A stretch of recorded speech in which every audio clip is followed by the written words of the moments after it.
how do you reopen safely? How do you produce advertising safely? How do you talk about your products safely? That's a lot.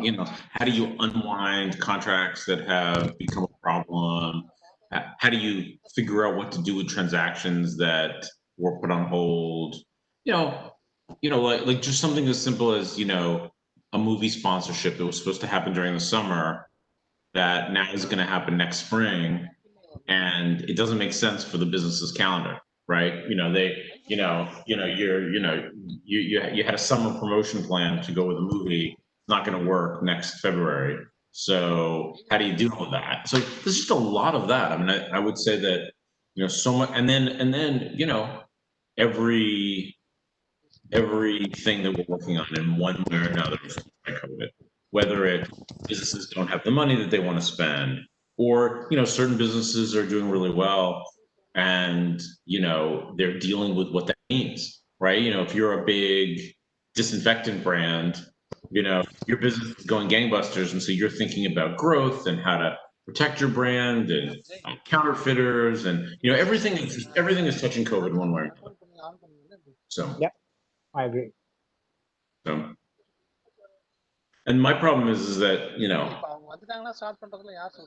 my problem is that right before everything started, we built a big brand new office in New York City, and we're in the middle of building a big brand new office in California, and I'm going to have these two big brand new expensive offices that no one's ever implemented. So not the best time to have them. I know, including me. I mean, I have to say, I've gotten really used to working from home. Yeah.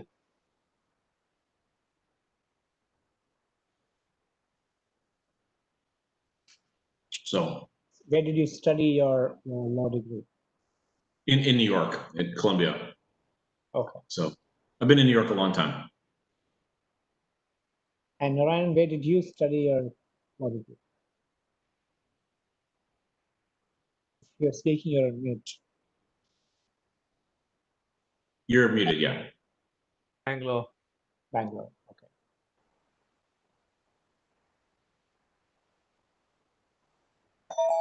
So what season are you in right now? Is it hot there now? What's the?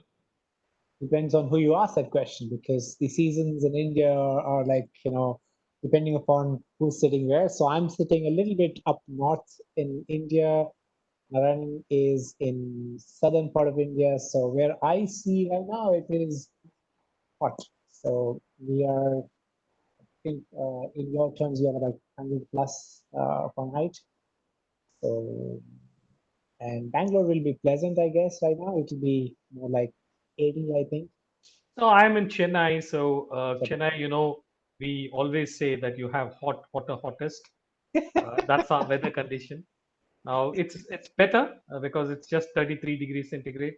I cannot convert into Fahrenheit, but yeah, it's better. I'm going to convert right now, but it doesn't sound good to me. I'll tell you that. Okay, so you convert, and I'll tell you this will be more like 95. Yeah, 90, 92 maybe. Yeah. Yeah. I mean, I wouldn't make it. I have to say I have my air conditioning on, 6 months out of the year, and it never even gets close to that hot. Yeah. So. But 33, in my view, is a great climate. Having experienced 37 and 38, 33 is good. It's not a question of temperature. It's also a question of humidity. The humidity is very high now. So that makes you very sultry. So you have to change your t-shirts at least thrice a day. That's how it is.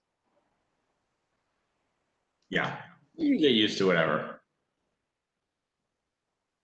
Yeah, so just as a simple trick, I know the formula to convert centigrade to Fahrenheit is rather complicated.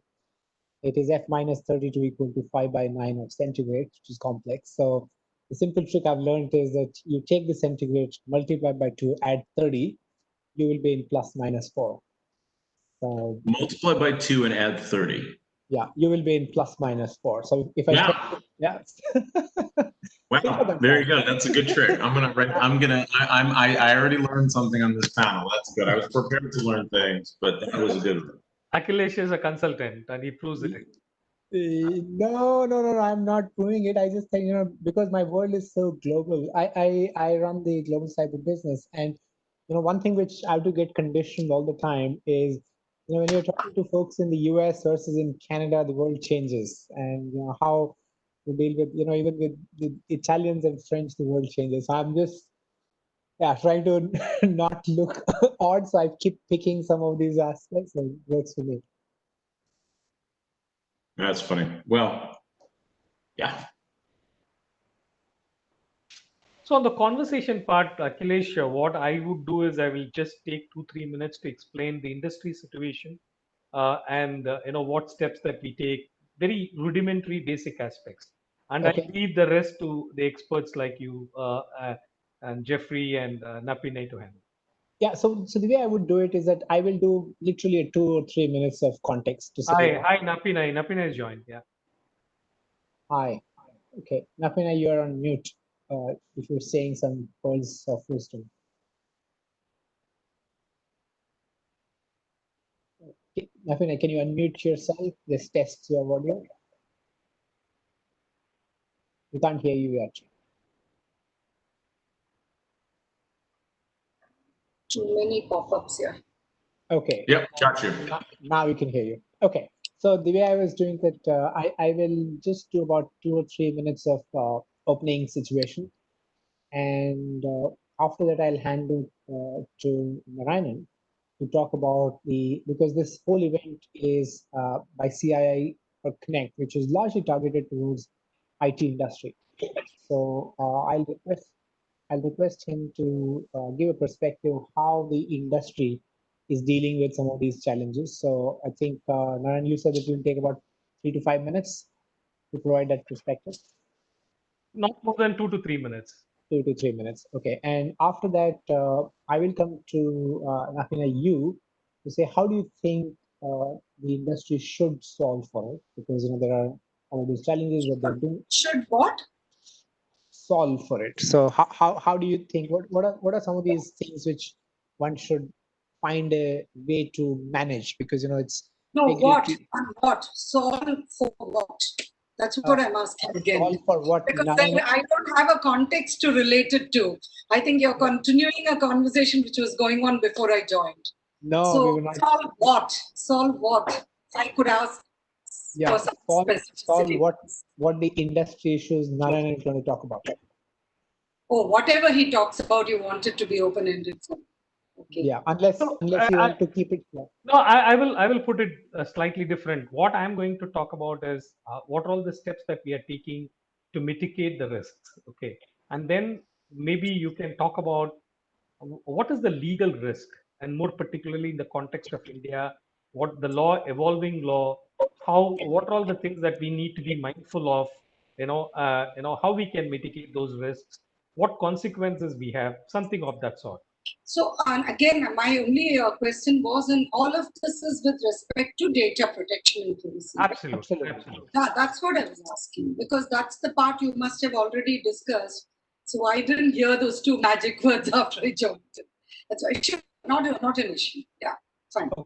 Okay. And then I'll invite Jeff to talk about how. Sorry, how long for me? Same 3 minutes? Yeah, couple of minutes, yeah. Yeah. And then I'll invite Jeff to talk about how some of these laws, while in India we are seeing some of them come up, how they have existed in the global world, this entire data protection regime. How do global companies deal with it? Because there are inconsistent laws. There are some which are more prescriptive. There are some which have been there for a long time and more general.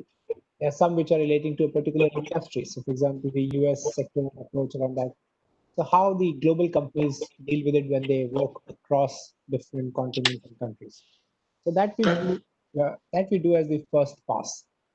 Then the second one, which I want to come down to, is the whole economics of data protection, which is saying, how much is it worth protecting, and how does one draw the boundary? Because sometimes the law can be fairly significant, and in today's digital world where the data is exploding so much, how does one apply a practical approach to it? Because, if you just try to protect every possible thing, every possible data which you create, you possibly will not even end your day. So how do you apply the sense of practicality, economics, and some of those perspectives?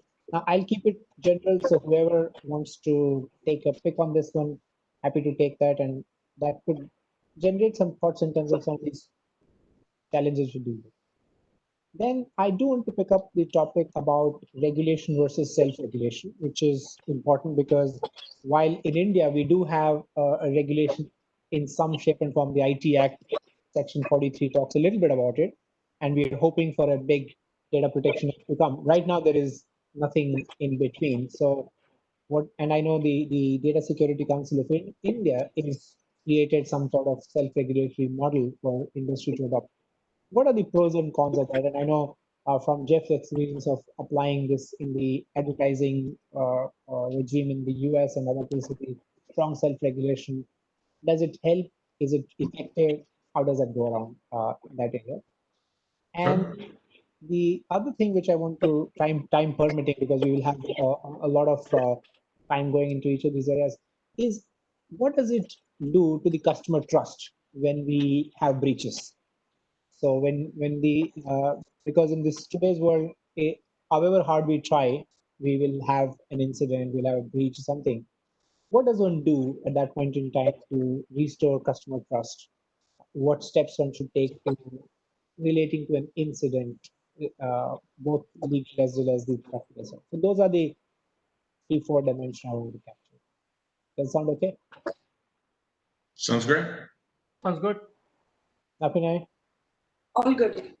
All good. Okay. So the first one is a flow where Narayanan starts, then Napinai you go, and then Jeff, and after that we will choose the thing as a boss. Perfect.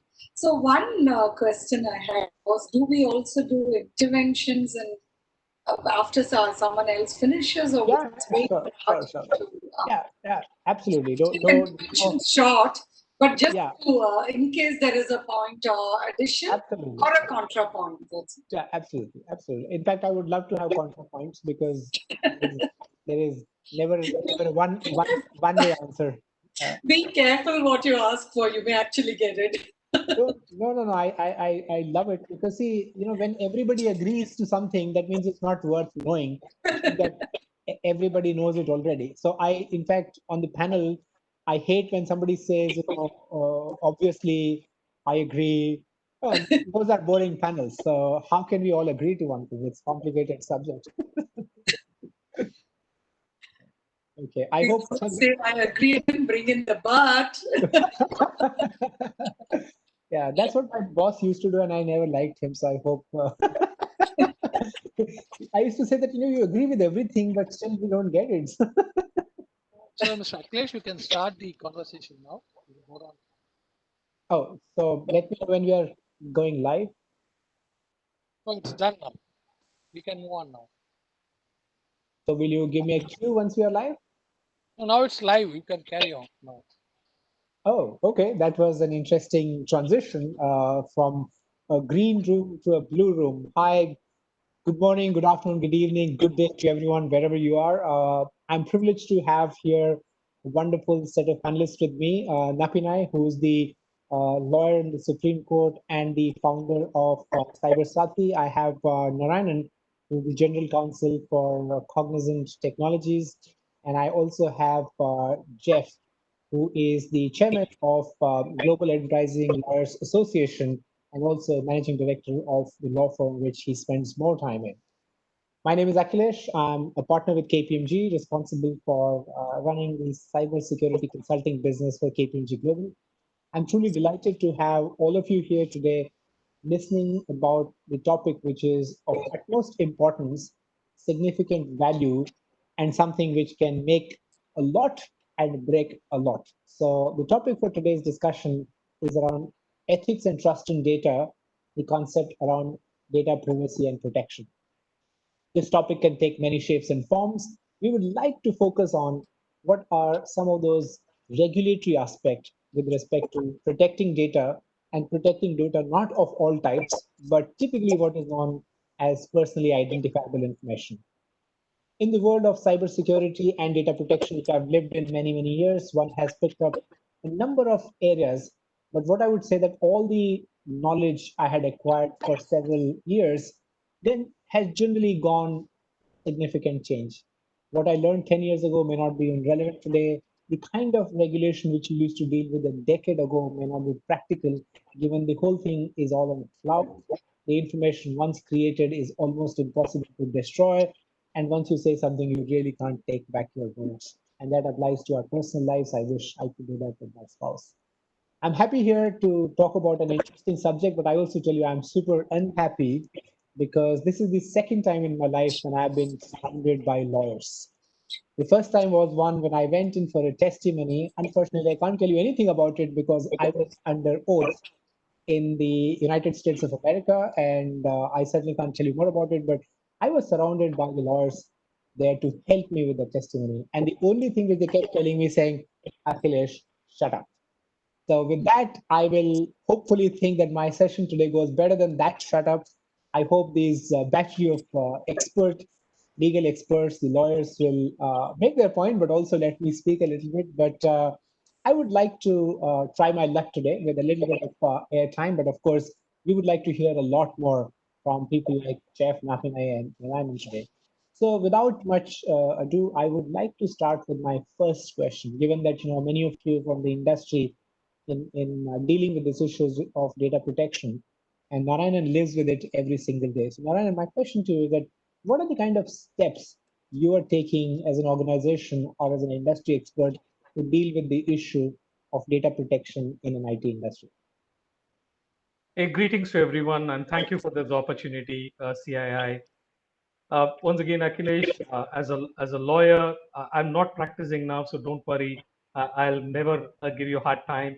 My co-panelist, I'm sure, will give you a hard time. So first of all, once again, it's a great question to ask, Akhilesh. Now, as an industry, there are many ways by which we source data. Okay, and when we source data, we are mindful of the fact that we are having legal risk, compliance risk, I could call, in terms of securing and ensuring privacy as far as data is concerned. Now, while the compliance aspect and the legal aspect, I'm going to leave it to Jeff and Pinay to handle, of course, yourself, Akhilesh. What I wanted to talk about is what are the basic rudimentary steps that we take in order to secure data so that we can ensure privacy. Now, I think what is very important is the basic aspect as far as data is concerned is data minimization. This is a cardinal rule. Once the GDPR evolved, the cardinal rule is how do you make sure that you minimize sourcing data? So what we do is generally the first and foremost thing that all our employees are asked, all our associates are expected to ask is this data relevant? Is this data adequate? Is this data will whether this data will serve the purpose for which you are procuring this data? These are the basic questions that we used to ask before we source the data. So, due to ingenuity in the past, we used to take data without even mindful of how far that is relevant, how far, it is going to be used for the purpose. But those things are now challenged. So every single form that we, use for the purpose of sourcing data is revisited. And those forms are, completely updated to the current requirement. That's the first thing. And the second important thing is how do we make sure that only people who are relevant, who actually need to know, has the access to data. So by ensuring that we don't allow Tom, Dick, and Harry to have access, and making sure only the relevant stakeholders have access to it. These are the two basic things that invariably any company for that matter does in the industry. Now, apart from that, of course, there are many ways of ensuring data security. One is, of course, you have many tools for that purpose. First, you create a solid, robust processes to ensure data minimization, to ensure data access, and you also have many tools for the purpose of supporting it. Of course, most important thing of late that we all realized is to ensure that data is in a very secured environment. So for that purpose, there are many ways of securing data, which we are heavily investing on. I think these are the bare minimum steps I could say for the purpose of protecting data. Actually. Over to you, Napinai. I know that the importance and implications of data leakage has a serious consequence, and Indian law is evolving. So maybe you can take it from there, Napinai. Thank you. Shall I jump right in, Akhilesh, or would you like to? Yeah, I think you have the bridge clear when as I said, even practicing or non-practicing, lawyers ignore everybody else. So please go ahead. Very polite. And I just wanted to come in before I start off on the question that Narayanan threw at me. I wanted to come in to say that anybody who's surrounded by practicing lawyers is actually very lucky, because you have your team already in place. You should, you have nothing to worry about. So you should consider yourself lucky, Akhilesh. And of course, let's get down to the legal risk aspect. And before he threw this question at me about legal risks and data breaches, etc., Narayan also mentioned, in the passing, something about, Jeffrey and I giving you a hard time. So let me tell you, with this response here, you can evaluate whether what he said was a threat or actually in hope that we will kind of pinpoint all the pain points and kind of unravel the data issue here. See, there are three things that Narayanan mentioned, which I found very intriguing and important. Much as you like to, or rather much as you hate us concurring, I'm just going to start off with concurring, but the but always follows suit. Of data minimization, data access, and data security. These were the three primary points that he made. He also spoke about what I feel is a utopian mean. He spoke about how an industry ought to function. From my practice, from what I've seen practically, these are the three things which every corporate violates. Because there is this earnest urge that every corporate seems to have, and they genuinely seem to have taken this thing of data as gold, data as oil, etc., to an extreme, that at the stage of data collection, they simply forget all these ground rules and they want it all. The way of looking at it is, let me get the whole bucket of things in terms of various kinds of data, whether I need it or not, because I want it, and then let me decide and put into buckets all these other things which Narayanan so wonderfully pinpointed of minimization, access, security, etc. Now, the difficulty that happens with the way the corporate setup functions as opposed to what it ought to do, and that ought to do is what Narayanan rightly pointed out, but what it actually does and how it is impacted by law existing and forthcoming is as follows. One, when you start collecting more data than you need, and you are also then facing the consequences in terms of data security and the liabilities that go with the breach, it is only at that stage after the horse has bolted that you wake up to reality saying, oh, I wish I'd taken a little less. I wish I'd heard Narayanan earlier, and then it's too late. Again, where do we stand in terms of India, and what does the utopian mean and what is the reality check there? One, the most important thing you have to keep in mind when you're talking about data breaches is you have a mandatory reporting mechanism in India, which is being observed more in its breach. And that's the flip side of it, right? However, the bad news for the industry is the regulator is becoming more and more stringent now, and the consequences of violation can be really extreme. I mean, it can be stringent, right? The rules for certain for, in terms of what they can do if you violate this mandatory reporting mechanism, leads to not just civil remedies or penalties, but also to criminal prosecution. So today, the regulator is not averse to flexing their muscles.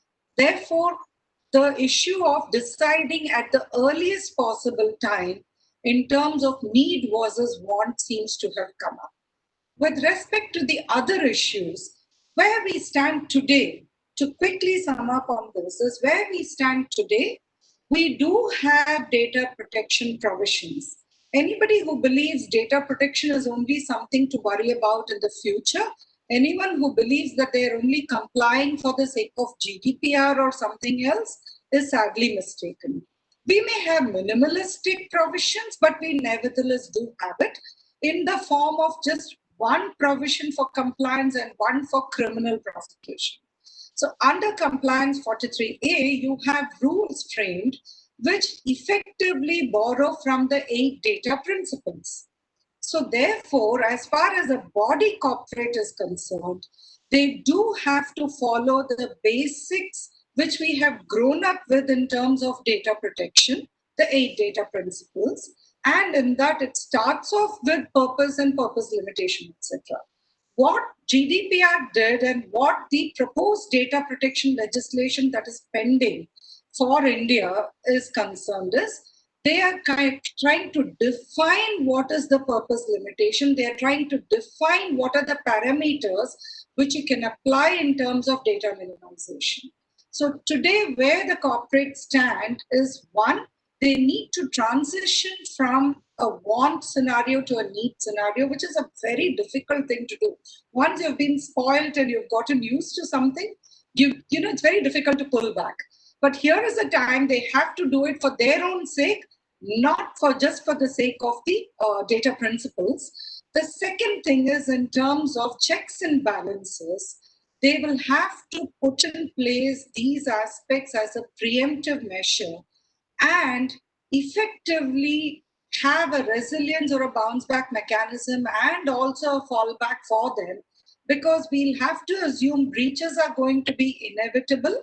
And going forward, and this is my favorite part of it, there may be a lot of issues, concerns we may have seen because of COVID. But one positive trend that I'm seeing is, finally, Indians have learned to respect data. Indians have learned to respect their own privacy. Therefore, going forward, I don't think the industry will get away as easily as it has done with respect to breaches. And in the future, I'm hopeful that data principles will learn to grab the remedies available in law already for them and not just wait for some kind of a utopian future.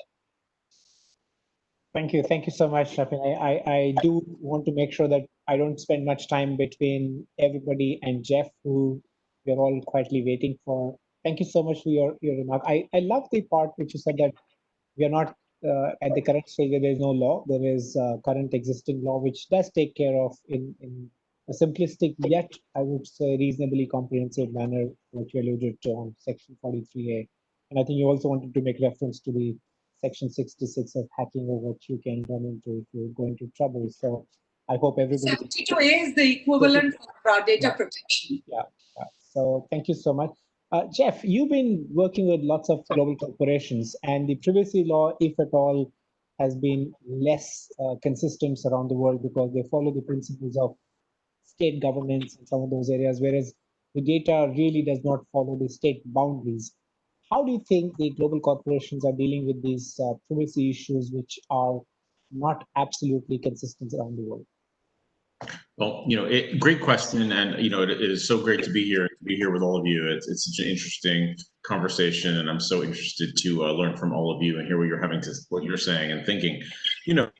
One of the things that Navin said that was, so fundamental was that there are ground rules and there are penalties for violating these ground rules, right? But basic to the principle of there being ground rules is the ability to know what those ground rules are and the ability to be able to comply with them. I think that one of the fundamental challenges that global companies or even local companies are facing today is this incredible, inconsistent patchwork of laws governing privacy and data security around the world, right? The notion that, the notion that there is a, I mean, in the United States, we're very, very used to this idea of a patchwork of laws, right? We've got 50 different states, each which have their own laws. We have federal laws that may or may not preempt the state laws. We have municipal laws, which again also fit into this patchwork of laws. And we're used to this notion of, look, you have a lot of different places where you have to comply, but you also have a federal government who, when it feels like things get too inconsistent, can step in and say, hey, wait a second, if a company is doing business in New York and in California, we have to figure out a way to make it work so that the commerce continues to be effective. And I think that one of the biggest challenges we're faced with right now is how does a company in California deal with data when there's one law governing the people who are sitting in California and one law governing the people that are in France. And I think that this notion that a global economy is going to be able to ultimately function efficiently when we're dealing with wildly inconsistent laws around the world, we're kind of fooling ourselves a little bit. And I think that it is a challenge already to companies to deal with compliance.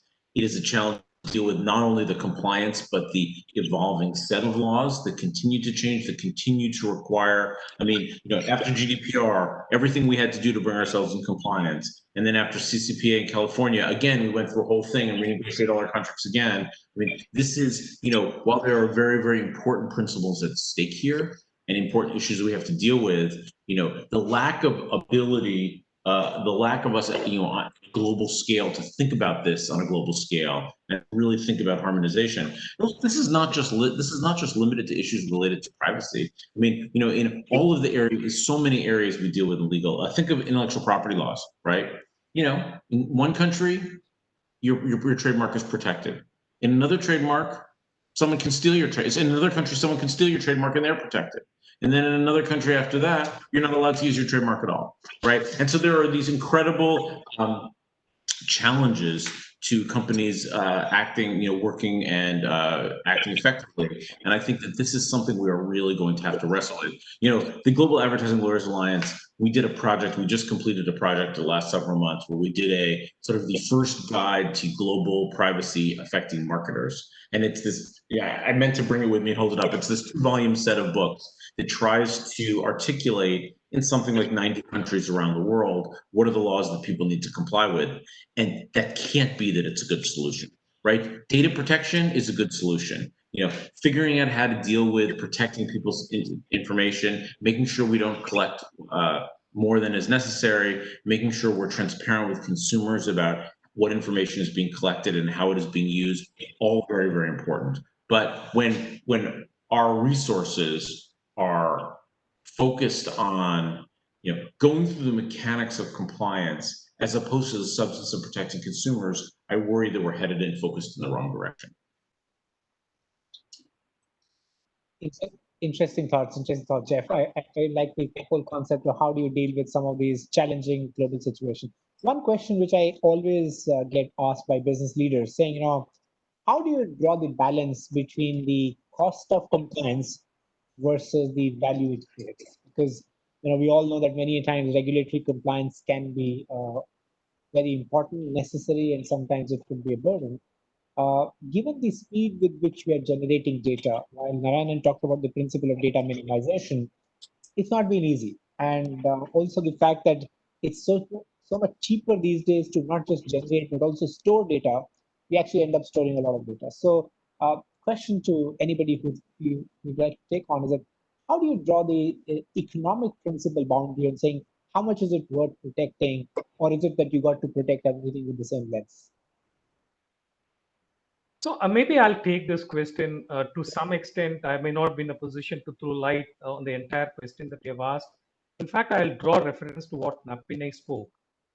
It's important. I agree with the fact that many companies they wish to do all these things, but they don't resort to because they feel that data is power, and they start accumulating data. But that's quite different when you look at an IT industry, because in IT industry it is what is very important for us to understand is it's just not a compliance issue. It is a business issue. So, for example, if there is a data breach, or if there is, a ransomware attack, it has a serious business consequence for us. So we take this very, very seriously. We cannot, for us, the cost of compliance, is really the business itself. So it's important for us to make sure that, and that too, we need to be mindful of the fact that we are dealing with clients' data. We are, and more particularly in IT industry, data is not power for us. Data is very important to secure and protect, because if we don't do that, then we will lose reputation among our clients, and which will completely have an impact on our business. So keeping that in mind, for us, it's more than I would say the cost of compliance. It's the existence itself. Fair point. It is the existence, and if you do nothing, it's a huge business risk. But by that definition, sorry, yes, nothing. Well, I was just going to say, I mean, I think that, how do we, I mean, this notion of breaches being inevitable, right? I mean, what does that mean? I mean, you talk about setting up legal standards for acting reasonably, for minimizing the amount of data that you have, so that if there is a breach, hopefully it's not sensitive data. Hopefully it's data that you're losing the minimum amount possible. But have we developed systems that recognize that no matter how good the company is, no matter how sophisticated the company is, there are always going to be people out there who are working to attack and to cause these kinds of problems. And those, not only are they massive financial costs and reputational costs to companies, but there's significant legal consequences and penalties as well. And I think that this notion of the inevitability of it, leads us to have to make very, very difficult decisions about where you do focus your cost. I mean, I think that there's a principle of unfairness in the United States, which is this notion that a practice can be unfair if it is likely to cause substantial harm to consumers that is not reasonably avoidable by consumers themselves, and where there are not countervailing benefits to consumers or competition. And I think that we have to ask ourselves, as we develop these privacy laws and as we develop these restrictions and as we create penalties, are we creating the right balance? One of the concerns that companies have today is that if you violate GDPR, for example, the penalties can be staggering. And so the question is, yes, you want companies to behave properly and you want them to set up proper controls, but at the same time, I think the difficult question we have to ask is, have we come up with the correct balance in terms of the cost versus the benefit? Yeah, in fact, that was the point I wanted to come in on, Akhilesh, also, which is invariably the trade-off is, or appears to be, on the cost of compliance versus cost of breach.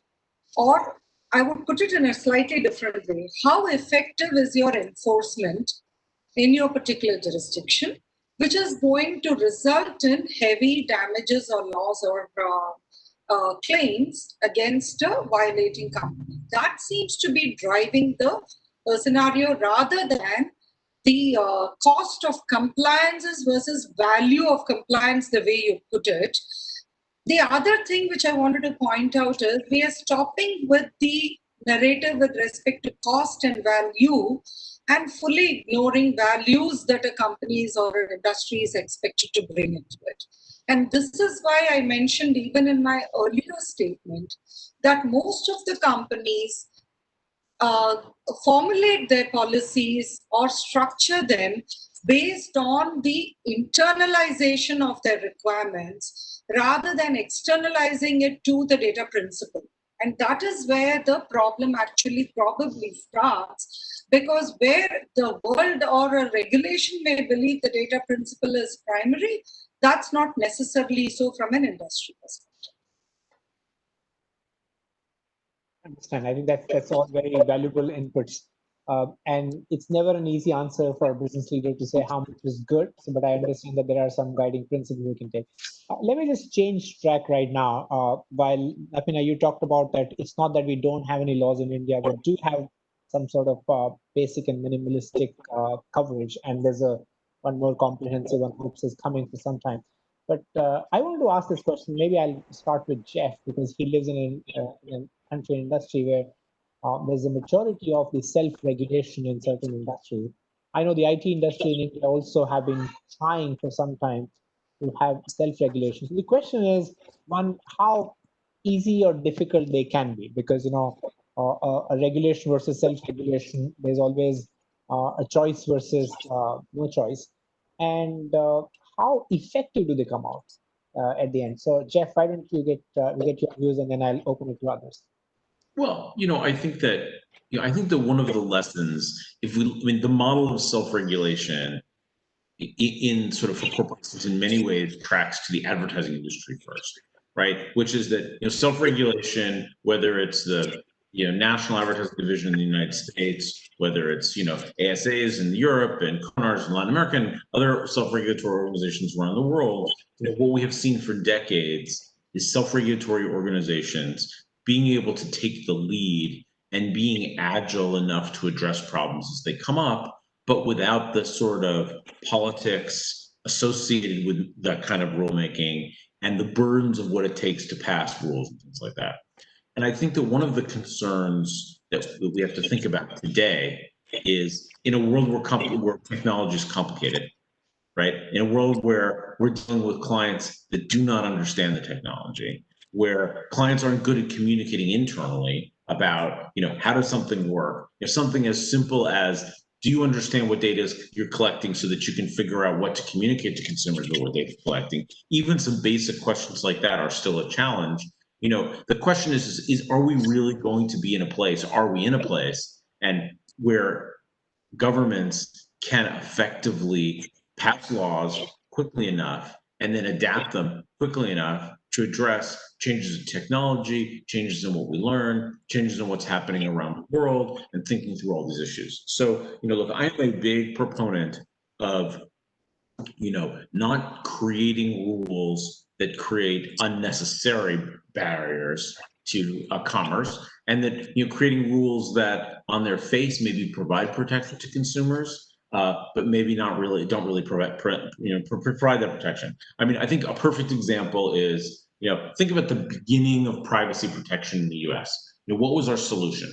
Our solution was everyone has to have a privacy policy, right? That was our solution, right? Like, oh, well, just put this giant document on a link to your website with, that goes on for pages and pages about what we're going to do. And now suddenly we've solved our privacy problems, right? Of course we haven't. I mean, we've created a regime which requires companies to do something which doesn't have a function or any kind of meaningful function. And we've done something that doesn't actually protect consumers.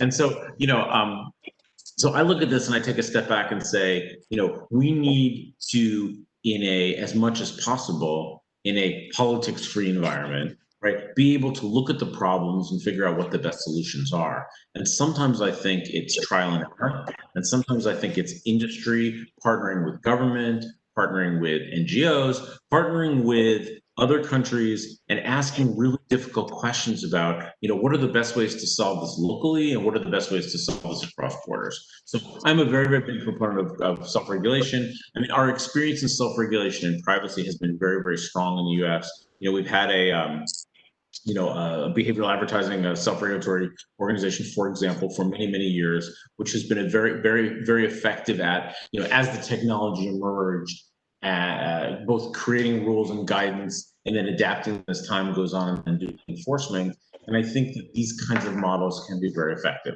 Now, I'm not saying that self-regulation can solve all of the problems, but I think it's often a very, very good place to start. And then, when government has to step in, hopefully we've allowed some of these ideas to develop and to be tested so that when we do create rules, we create the right ones. I mean, I think the experience with CCPA in California is it's a rush to create rules. It's a rush to address a perceived problem, but then you have to ask the question, is it an effective solution?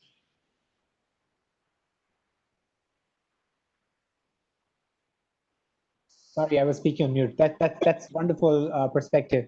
Nafina, what's your take on it from an India standpoint? Because we do have in some shape and form, but not as evolved and mature. No, it's not just about what we have, but what we are looking forward to. I mean, I wouldn't use those words actually. The industry is definitely not looking forward to what's coming up. It's actually a reversal of this construct of self-regulation. So there are two things Jeffrey talked about, which is regulation and self-regulation. What we have predominantly seen in the digital domain has been something in between, which is soft regulation. So where we had a soft touch, where some form of regulation is there, and then it left the rest of it to self-regulation. But when I look at the way, not just the PDP bill, that's the Personal Data Protection Bill, but also the non-personal data protection reports, nothing about that reads self-regulation. It has completely moved away from soft regulation also. And what the industry is seriously concerned about is that it may be leading it back to license Raj. Now, my submitted my input on the non-personal data legislation also is this, that we have to also evaluate from a regulatory perspective what is the harm that we hope to avoid or to protect against, and ring fence to that extent.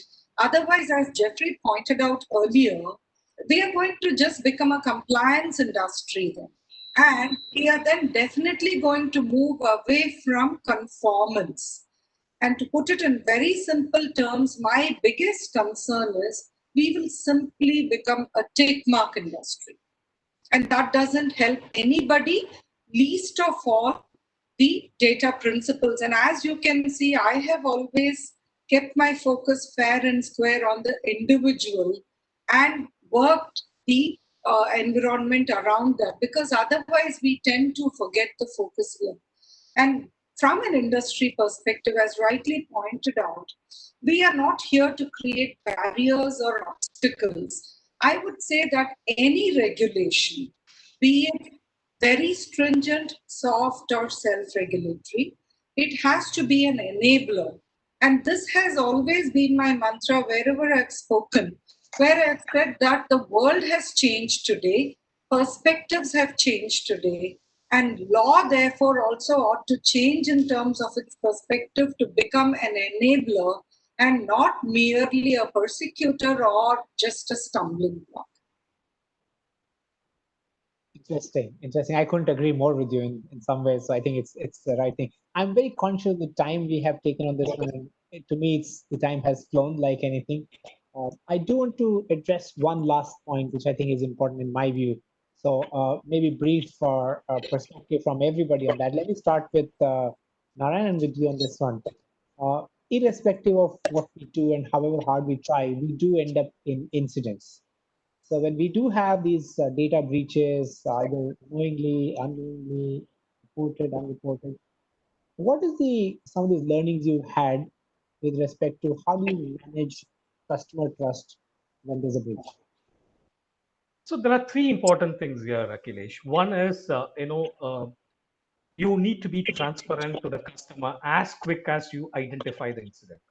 It is very important to let the client know that there is a breach. If you keep, uh, uh, not disclosing what has happened, that will only create mistrust with the customer. That's the first point. The second thing is how actively you are trying to resolve the problem. Bringing the I would say experts onto the field, try to understand the underlying issue and resolving the underlying issue as quick as possible, and also keeping the client posted on what you are doing on a regular basis. So your investment on bringing the uh, high experts, high technological spend that you are doing in respect of redressing it is also very important. That's the second thing. And the third important thing is, which is, you also need to establish your bona fides to your client, but by saying that you took all the precaution that is required, and this happened despite all of that. That is very important to establish the bona fides. I think by these three things, you will be in a position to a larger extent, convince the customer that you did everything from your side, but this is something beyond your control. I like the simplicity in your responses. Transparency and being open and sharing everything is good. Jeff, what's your take? Well, look, I think that the, you know, I think that you know, the world today is in many ways unforgiving, and particularly unforgiving about particular types of conduct. And I think that, you know, in the world of social media, small problems become big problems very, very quickly. And I think that, you know, companies have to be, you know, quite cognizant of this notion that you have to react in real time and you have to respond in a really human way. I think that the thing that breaks that fundamental trust is not making a mistake. It's hiding it. It's not reacting quickly. It's not being honest with consumers. You know, a company that says, I screwed up, there was a mistake, you know, this happened and we're dealing with it. And then they provide, you know, it's like the company that has a data breach and provides an 800 number, but you can't get through it, right? It's like, you know, you have to have a procedure in place to allow people to address the concerns and to hear their concerns and to respond quickly. I think that, you know, and even from a regulatory perspective, you know, since the beginning of when we started talking about data privacy, I don't know, 20 years ago, you know, the U.S. Federal Trade Commission, which is kind of the primary body in the U.S. that thinks about privacy issues, you know, one of the fundamental principles has been that we're not looking for perfection, right? We're looking for companies that are acting reasonably, and then taking the steps that they need to take when something goes wrong. And I think that, you know, the way you maintain trust with consumers, no matter what kind of mistake you make, whether it's a product recall, whether it's advertising gone wrong, whether it's a privacy breach, you know, it's you know, as quickly as you possibly can, owning up to your problem, owning up to your mistake, talking to consumers about it, and then coming up with a fair solution. I think that is absolutely what we have to do. Now, I think that there are bad actors as well, and I think that we all have a different view about who the bad actors are in the data space. But I think that that's a more complicated issue. You know, I think that there are companies who, you know, people believe are, you know, have way too much data, are collecting too much data, are misusing that data, and are doing things and are just consistently not exercising the kinds of internal controls and care that they should. And I think that those fundamental trust problems are causing a lot of the other things that are happening. I mean, if you look at, you know, why did we end up with CCPA in the US? I mean, part of that's a response to GDPR, but I think that all of it's kind of a response to seeing massive data breaches where companies who are handling really sensitive data clearly weren't taking steps to do it. And I think that, you know, look, bad rules, you know, come from bad actors.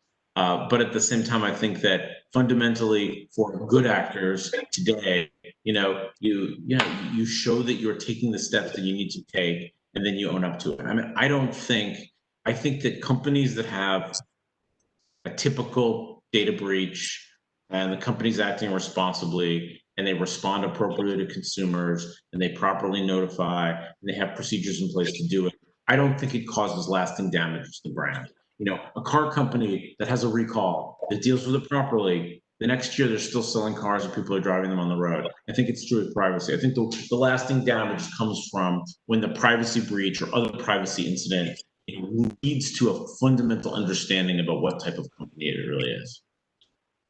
Interesting. I love the perspective so that, you know, the world is forgiving and the whole concept of that we need to look at it as permanent damage rather than just an incident. Love it. Napina, closing remarks from you. I know we're really over time this one, but yeah, I'd love to hear very, you. very quickly, just to, in all earnestness, I would say, one, what I wish for the corporates or for the industry is more there. Of, you know, integrity that he's bringing to the data scenarios. So kudos to you, and I hope we have a lot more people like you in this field. On the last point that has been made with respect to companies owning up and ensuring trust, I want to bring in a slightly different perspective here. It's not a one-way street. Yes, companies need to own up. Companies have to create trust, and I am all for responsible technology, and this is something I've been batting for quite a bit.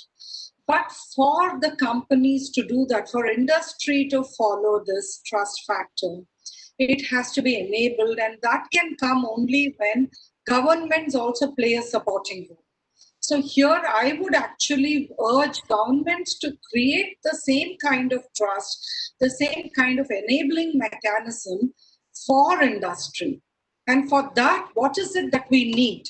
From practice, I can practically, or rather from practical experience, I can tell you, there is so much lack of trust from a corporate entity to the government, even when they have to do this mandatory reporting, which I spoke about earlier, because there is no trust or certainty that the industry feels emanates from government in terms of ensuring confidentiality and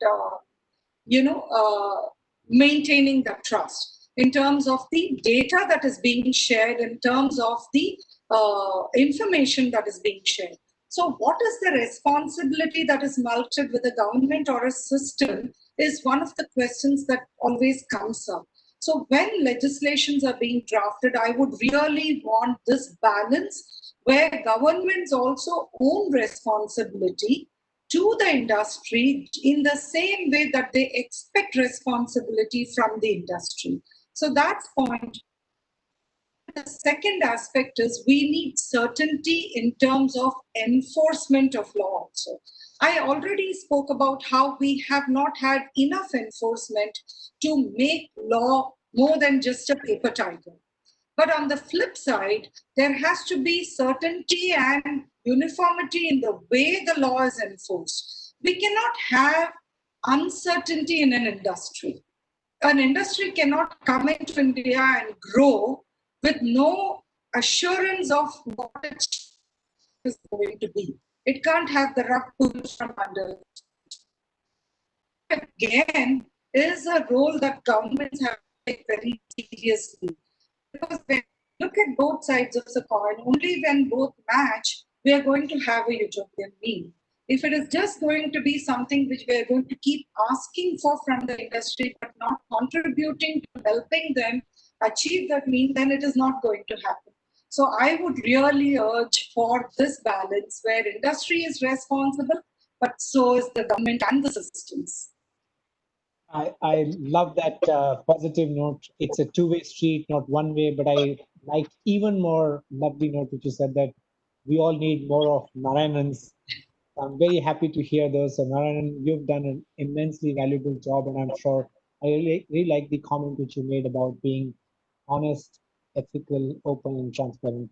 I know we could go on for this. It's rare for me to get experts like this on a session like this, all available.